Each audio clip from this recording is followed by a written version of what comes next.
To Ramprasad talks. మొదటి semi-final south Africa అలవోకగా విజయం సాధించింది ఆఫ్ఘనిస్తాన్పై. బౌలింగ్కి అనుకూలించిన పిచ్పై సౌత్ ఆఫ్రికా టాస్ గెలిచి బౌలింగ్ ఎంచుకుంది. ఆ తర్వాత ఆఫ్ఘనిస్తాన్ ఒక వికెట్ తర్వాత ఒక వికెట్ తర్వాత ఒక వికెట్, ఎక్కడ పార్ట్నర్షిప్స్ లేకుండా చాలా తక్కువ పరుగులు చేయడం. అలాగే సౌత్ ఆఫ్రికా అలవోకగా అండర్ 10 ఓవర్స్లోనే గెలిచింది 60 for 1. సో సౌత్ ఆఫ్రికా బౌలర్లో అద్భుతంగా జాన్సన్, అలాగే రబడా, అలాగే శాంసీ అద్భుతంగా రాణించారు. సో ఆఫ్ఘనిస్తాన్ ఒక అద్భుతమైన సెమీఫైనల్ వరకు అద్భుతమైన ప్రతిభ కనబరిచింది. ఆ తర్వాత సెమీఫైనల్లో చతికిల పడిపోయింది. బట్ అయినా కూడా గొప్ప ఆటను ప్రదర్శించింది, గొప్ప విజయాలను సొంతం చేసుకుంది ఈ వరల్డ్ కప్లో. న్యూజిలాండ్పై, ఆస్ట్రేలియాపై గర్వంగానే తలెత్తుకునే బయటికి వెళ్తుంది. సో ఇండియా విషయానికి వద్దాం. ఇండియా ఇంగ్లాండ్ సెమీఫైనల్ ఈరోజు 8 o'clock జరగబోతుంది జార్జ్ టౌన్ లోపల. సో బలాలను పరీక్షిస్తే ఇండియా ముఖ్యంగా రోహిత్ శర్మ మీద ఆధారపడింది. హైయెస్ట్ స్కోర్ 191 runs చేశాడు. అలాగే బట్లర్ కూడా ఇంగ్లాండ్ వైపు 191 runs చేశాడు. అలాగే సాల్ట్ కూడా అద్భుతంగా రాణించాడు. వేగంగా ఇంకోటి 180కి పైగా ఇద్దరు స్ట్రైక్ రేట్ ఉంది, అటు సాల్ట్ది అటు బట్లర్ది. అలాగే రోహిత్ శర్మ ఇండియా తరపు నుంచి ఒక రోహిత్ శర్మ, ఆ తర్వాత రిషబ్ పంత్ మాత్రమే ఇద్దరు కూడా హైయెస్ట్ రన్స్ గెటర్లో ఉన్నారు. ఇబ్రహీం జర్దాన్ ఆఫ్ఘనిస్తాన్ నుండి హైయెస్ట్ రన్స్ గెటర్ ఈ వరల్డ్ కప్లో ఇప్పటి వరకు. సో అతన్ని బీట్ చేయకపోవచ్చు ఎవరు. సో మేబీ బీట్ చేసే అవకాశాలు ఇద్దరికి ఉన్నాయి. ఇటు ఇంగ్లాండ్ ఫైనల్కి వెళ్తే అటు బట్లర్ కానీ, అటు సాల్ట్ కానీ, అటు ఇండియా ఫైనల్కి వెళ్తే రోహిత్ శర్మకి కానీ అవకాశం ఉంది. సో 2022 వరల్డ్ కప్ సెమీఫైనల్స్ గురించి మనం ప్రస్తావించుకుంటే ఇలానే సెమీఫైనల్ ఇంగ్లాండ్తో జరిగింది. అలవోకగా లక్ష్యాన్ని 16 ఓవర్లలోనే పూర్తి చేసింది ఇంగ్లాండ్, వికెట్ నష్టపోకుండా. చాలా భయంకరమైన ఓటమి ఇండియాకి. ఆ తర్వాత మరొకసారి ఇండియాకి ఇప్పుడు అవకాశం వచ్చింది. సో ఆస్ట్రేలియాను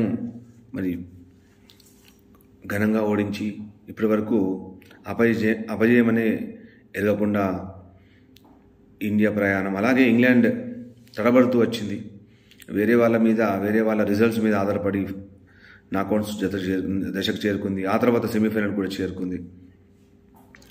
ఇక చూస్తుంటే ఒక మంచి మలుపు ఏంటంటే కుల్దీప్ రావడం, స్పిన్తో అద్భుతంగా బౌలింగ్ చేయడం, 7 వికెట్లు సాధించడం. చివరి మ్యాచ్లో కూడా ఆస్ట్రేలియా అద్భుతమైన రీతిలో కట్టడి చేశాడు. ముఖ్యంగా మనతోనే ఆట ఆడుకునే మ్యాక్స్వెల్ని అవుట్ చేయడం. ఆ తర్వాత ఇండియా ఘన విజయం సాధించడం మీకు తెలిసిందే. సో కుల్దీప్లో కూడా ఒక విశిష్టత ఏంటంటే అతనికి వెరైటీస్ ఎక్కువ ఉంటాయి. సో ఆ విధంగా అతను టీంలోకి రావడం, మ్యాచ్లను మలుపు తిప్పడం, మంచి వికెట్లు తీయడం. తర్వాత ముఖ్యంగా హర్షదీప్, బుమ్రా, మిడిల్ ఓవర్స్ లోపల హార్దిక్ పాండ్యా కూడా అద్భుతంగా రాణించాడు.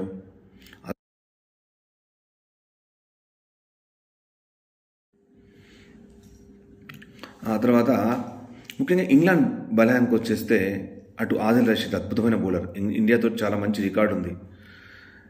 అటు ఒక ప్రమాదకరమైన బౌలర్. ముఖ్యంగా విరాట్ కోహ్లీని ఎన్నోసార్లు అవుట్ చేశాడు. సో మోయిన్ అలీ కూడా మంచి రికార్డు ఉంది. అంటే మంచి ఆల్రౌండర్ లివింగ్స్టన్ రూపంలో ఉన్నారు. లివింగ్స్టన్, మోయిన్ అలీ రూపంలో ఆల్రౌండర్లు. బట్లర్, సాల్ట్, బేర్స్టో వంటి ప్రమాదకరమైన బ్యాటర్స్ ఉన్నారు. అలాగే వుడ్, ఆర్చర్ కూడా అద్భుతమైన బౌలింగ్ చేస్తుంటారు. వేగంతో పాటు వేరియేషన్స్ కూడా ఎక్కువ ఉంటాయి వాళ్ళ మధ్యలో. సో వాళ్ళందరూ కూడా మంచి జట్టు. అటు ఇండియా కూడా బుమ్రా, హర్షదీప్, అలాగే హార్దిక్ పాండ్యా ఆల్రౌండర్, రవీంద్ర జడేజా, అక్షర్ పటేల్, కుల్దీప్తో బలంగా ఉంది. అటు బ్యాటింగ్ విషయానికి వస్తేనే మనకు ఒక విధంగా ప్రాబ్లం. ముఖ్యంగా విరాట్ కోహ్లీ ఇప్పటివరకు 29 runs చేశాడు.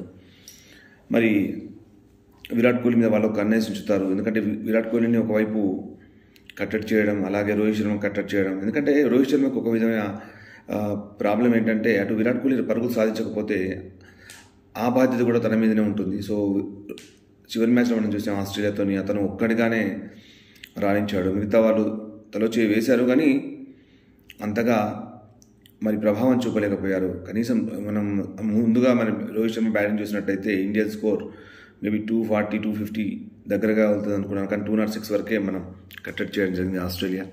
చివరిలో బౌలర్ల పుణ్యమాని మనం గెలిచే మ్యాచ్.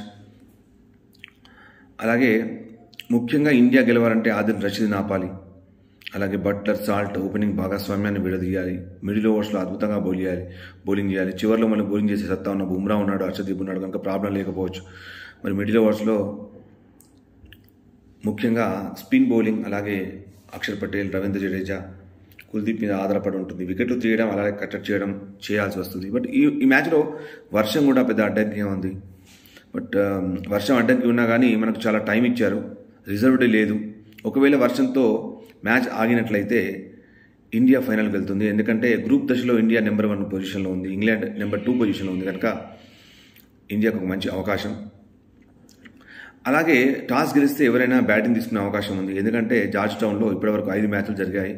మొదట బ్యాటింగ్ చేసిన జట్టు 3 సార్లు, అలాగే రెండవసారి బ్యాటింగ్ చేసిన జట్లు 2 సార్లు మాత్రమే గెలిచాయి. హైయెస్ట్ స్కోర్ 183 ఆఫ్ఘనిస్తాన్ చేయడం జరిగింది. సో తర్వాత బ్యాటింగ్ చేయడం చాలా కష్టంగా మారుతుంది మ్యాచ్ కొనసాగుతున్న కొద్దీ. ముఖ్యంగా బ్యాటర్స్ తడబడే అవకాశం ఉంటుంది, బాల్ నెమ్మదిగా వస్తుంది, అనుకున్నంత ఎత్తులో రాదు. సో ఈ విధమైన పిచ్ రిపోర్ట్ ఈరోజు ఇలా ఉంది. అలాగే ముఖ్యంగా ఇప్పుడు ఇండియా విషయానికి వస్తే 2013 నుంచి ఐసీసీ టోర్నమెంట్స్ చూసుకుంటే మన రికార్డ్ 0-9గా ఉంది. ముఖ్యంగా ఫైనల్స్లో ఓడిపోతూ వస్తున్నాం. 2014, అలాగే 2014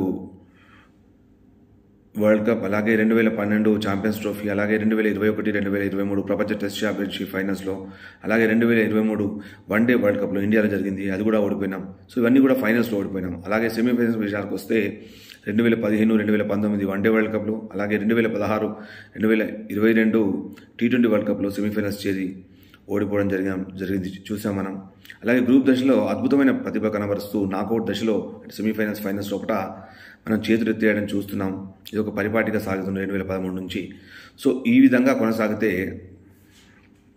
ఇప్పటి వరకు ఇలా రికార్డు కొనసాగింది. సో ఇప్పుడు దాన్ని మార్పు చేయాలి. ముఖ్యంగా రోహిత్ శర్మ చేతిలో ఉంది.